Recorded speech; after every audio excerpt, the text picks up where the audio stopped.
Hello our dear viewers, and welcome to our show Diet Myths. Today we're going to be talking to you about a very interesting topic, and that is hypothyroidism. So for many of you that are not sure what hypothyroidism is, it's when your thyroid stops functioning properly.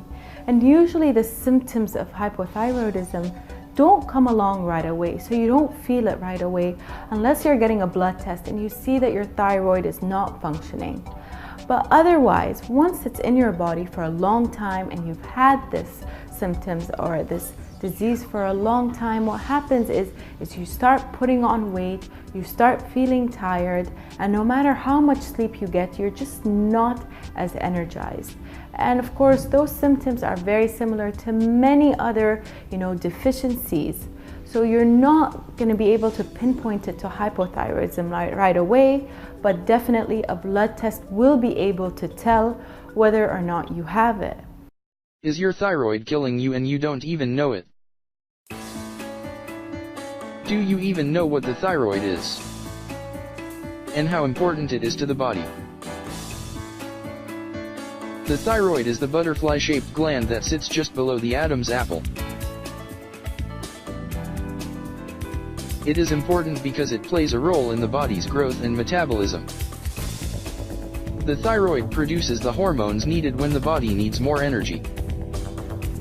Like energy to warm yourself up, to lose weight, or even to help keep up endurance during pregnancy.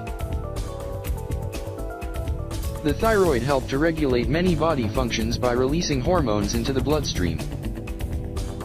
If the thyroid produces too much hormone, it is known as hyperthyroidism. On the flip side, if the thyroid does not produce enough hormone, you get hypothyroidism. Having the condition of hyperthyroidism or hypothyroidism is not healthy for the body. Having an overactive or an underactive thyroid brings an assortment of body symptoms with it.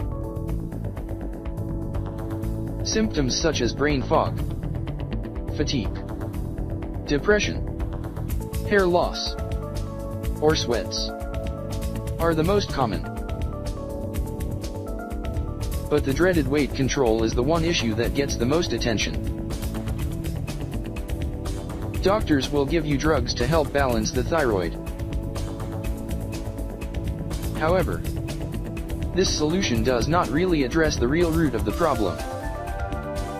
If you want to help improve the thyroid function and get it back to a more normal condition, then it is time to take a look at what you are putting into your body. It is time to change your diet. And the interesting thing is that food plays a major role in either decreasing or helping your thyroid function better, or increasing the hypothyroidism and therefore hindering the function of your thyroid and making your situation worse. So hopefully today we'll be able to cover the good foods that we'd like you to have more of, and then some foods that you should be cautious about, especially if you're not consuming a good amount of iodine. And then of course we will be discussing the sources of iodine in your diet. Now, just so you know, iodine deficiency is very rare, and that is because our salt comes fortified with iodine. So anybody that puts salt in their food is getting a decent amount of iodine and doesn't have to worry about that deficiency.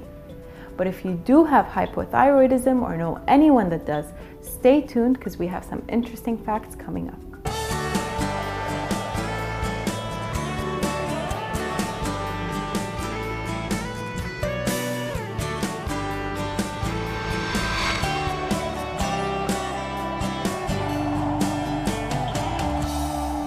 Welcome back, our dear viewers. So let's look closer at hypothyroidism and iodine especially. Now, all these foods that I will be talking about are closely related to iodine. So all the foods that we're going to be talking about will either increase your body's absorption of iodine or decrease it. And based on how much iodine you have in your body, your thyroid will either function properly or will have an imbalance and either not function at all. So the first food group that I want to talk about are the leafy greens. And the leafy greens contain a great deal of magnesium. And magnesium really helps your body take up all the iodine it has. So sometimes you could be consuming a great deal of iodine, especially if you're taking in salt, and most of our food is fortified with iodine. But if you're not taking in a decent amount of leafy greens, your absorption might not be very well, and therefore you could be deficient. Another thing that will help with the absorption of iodine are nuts. And that is because nuts contain selenium, and especially Brazil nuts.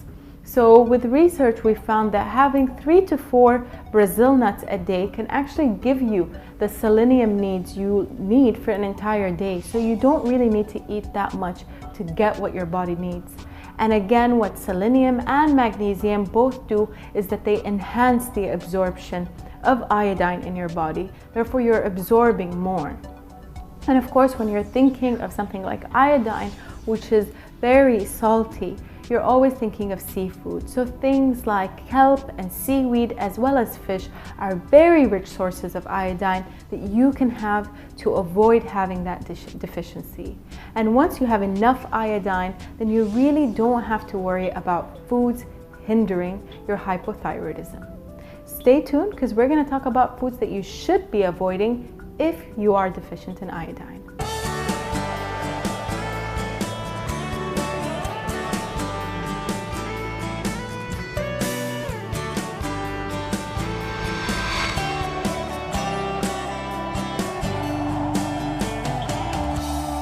Welcome back, our dear viewers.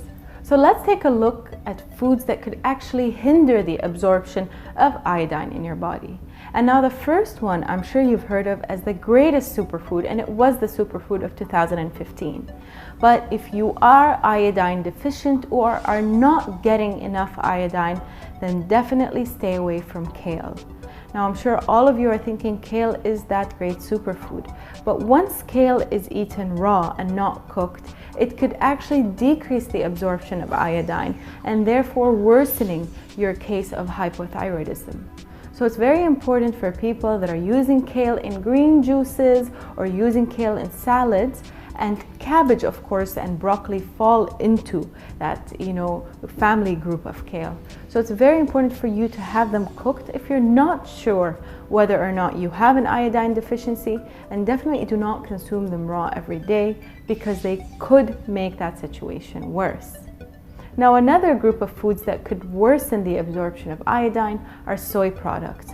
So you're looking at soybeans, soy milk, edamame would fall into that group, and basically they hinder the absorption of iodine. So they block your body's absorption of iodine, and therefore you become deficient and then you develop hypothyroidism.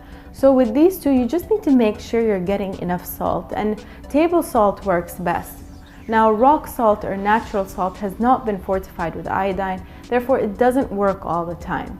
But like I said previously, iodine deficiency is really very rare to come by, and almost all of us get a great deal and great amount from it. If you do suffer from hypothyroidism, make sure you take your pills and don't just rely on foods to help you battle and combat this situation. I hope you guys enjoyed today's episode, and we'll see you all next time.